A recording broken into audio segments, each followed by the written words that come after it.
The 1CD FTV is a 2-liter inline 4-cylinder DOHC 16-valve diesel engine with common rail injection system and turbocharger. The engine has adopted numerous cutting-edge technologies. Among them, this video describes the new diesel injection system, which has achieved high performance, clean emissions, low noise, and low vibration.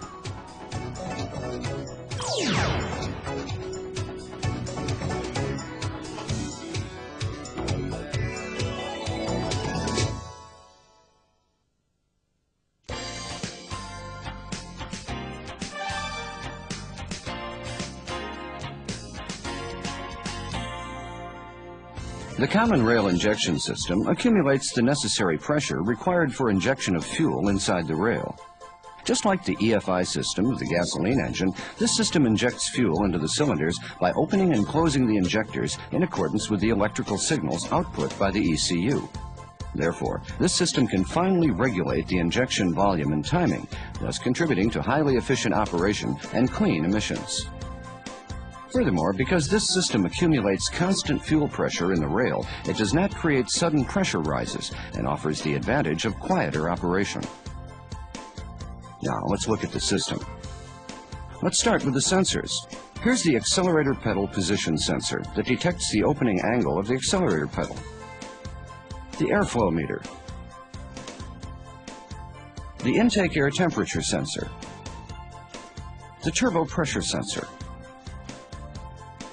The water temperature sensor. The crankshaft position sensor that detects the rotational angle of the crankshaft. The camshaft position sensor that identifies which cylinder is at TDC. And the fuel pressure sensor at the common rail, which detects the pressure inside the rail.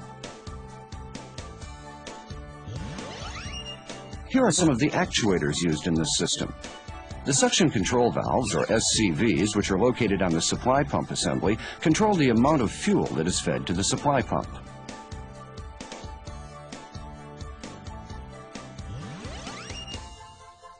The electronic driver unit, or EDU, which boosts the injection signal from the ECU.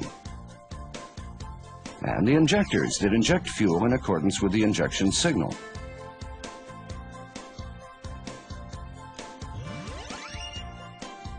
The fuel is drawn up from the fuel tank by the feed pump located in the supply pump assembly. Then it passes through the fuel filter and is fed to the supply pump. The fuel becomes pressurized in the supply pump to reach the injection pressure. The pressurized fuel is fed into the common rail where it is accumulated. The fuel that accumulates in the common rail is distributed via the injection pipes to the injectors of the cylinders. Then the injection signal from the ECU opens the injectors to inject fuel.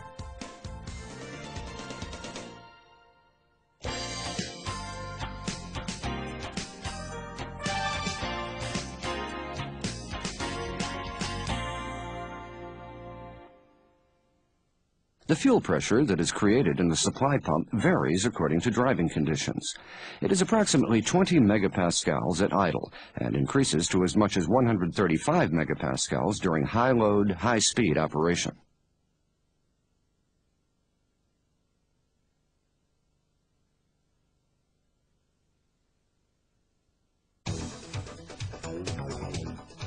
Let's look at its internal construction.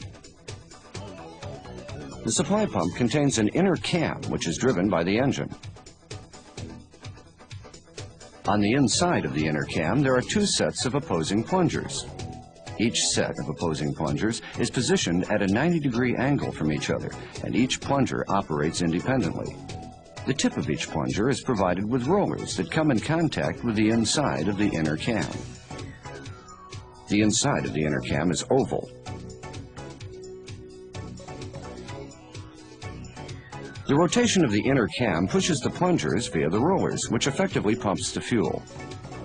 The use of the 2 opposing plungers in this manner minimizes the drive torque fluctuations, which makes for quieter operation.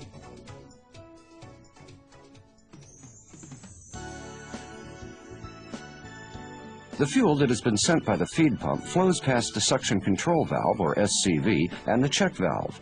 The fuel is then pressurized by the plungers and flows via the delivery valve and is fed into the common rail. The SCV regulates the volume of fuel that enters the supply pump plungers. During the suction stroke, the longer the SCV remains open, the greater the volume of fuel that enters the pump plungers. And because a large volume of fuel is pumped, the fuel pressure becomes high.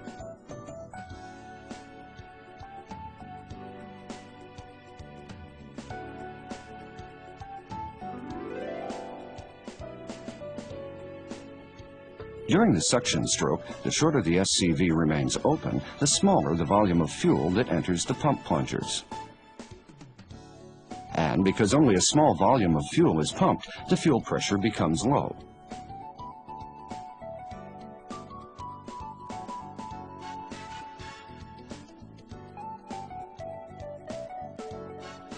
In this manner, the ECU controls the opening of the SCV so that an appropriate fuel pressure can be reached.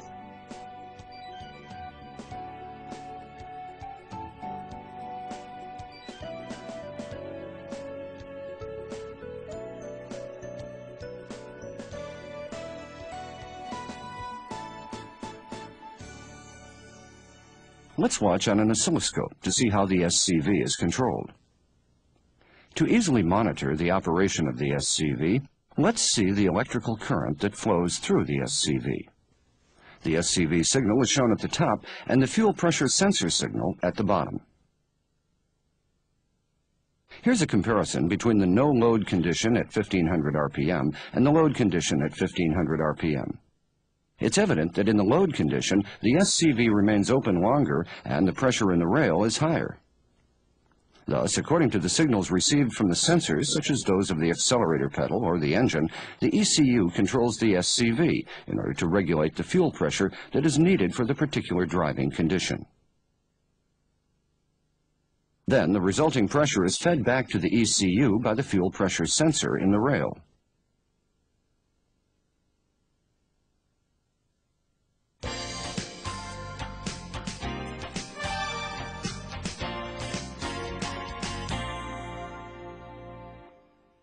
The common rail accumulates the fuel that has been highly pressurized by the supply pump and distributes it via the injection pipes to the injectors of the cylinders.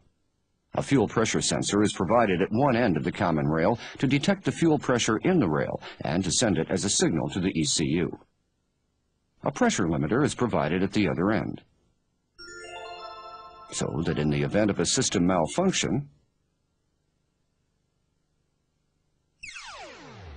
if the fuel pressure rises abnormally, the pressure is relieved mechanically.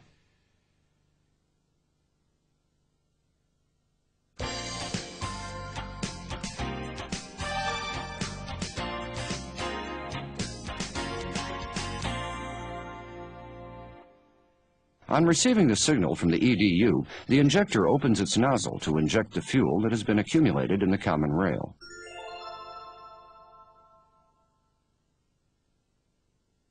Let's look at its internal construction.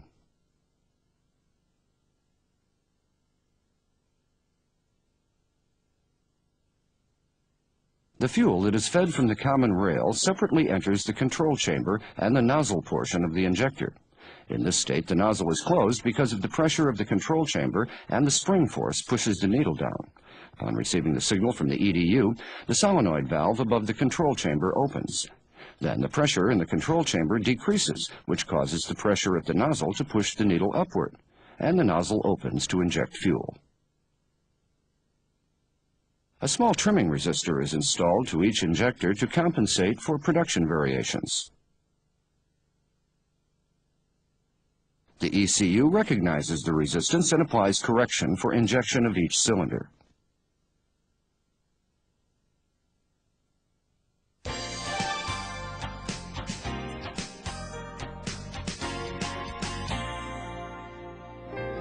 How does the ECU determine the injection volume and timing? Let's first look at the injection volume.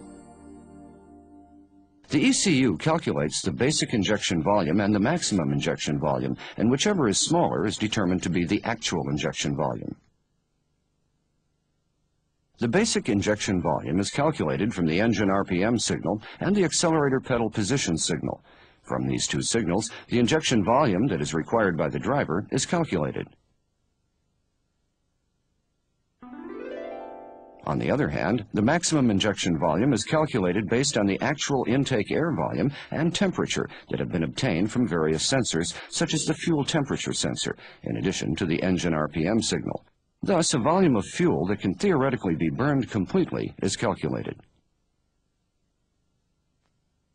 These two calculated values are compared, and the ECU determines the smaller of the two to be the actual injection volume.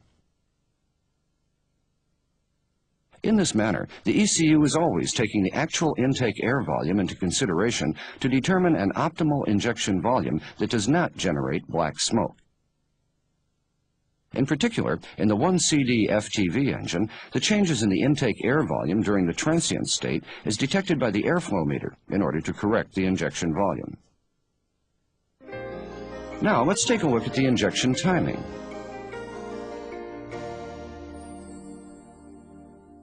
The injection timing is determined with the basic injection timing that is calculated based on the engine RPM signal and the accelerator pedal position signal, to which corrections are made. For the intake manifold pressure signal,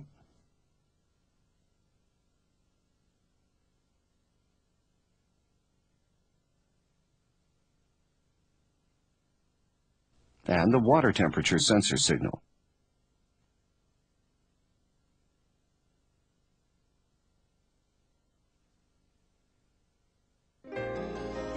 Now, let's take a look at the pilot injection.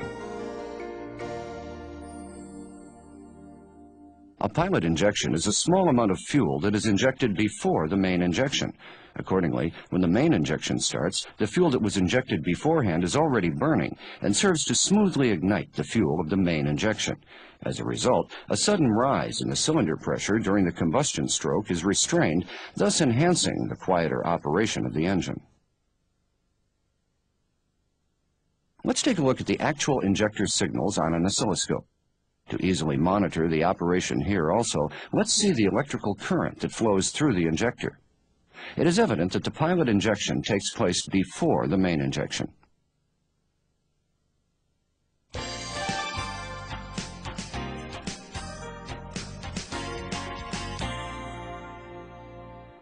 To enable the ECU to correctly determine the rotation position of the supply pump, the marks on the pulleys must be aligned while installing the timing belt.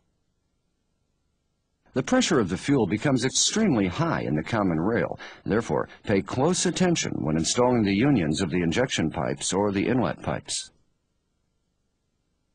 If any operation that causes the contact of the union to change, such as the replacement of parts, make sure to replace the pipe. For details, refer to the repair manual. After tightening a union, make sure to check for leaks with the fuel pressure raised. The fuel pressure can be raised by conducting an active test using a handheld tester.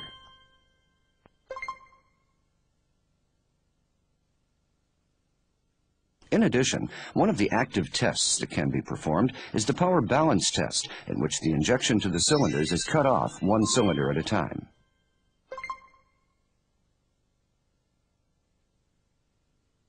The pressure limiter of the common rail has been precisely adjusted at the factory. Therefore, any adjustment or replacement in the field must never be done. During its installation, the fuel pressure sensor deforms through tightening in order to ensure proper sealing with the common rail. If the fuel pressure sensor or the common rail must be replaced, they must be replaced together on an assembly basis because reusing them causes fuel leaks.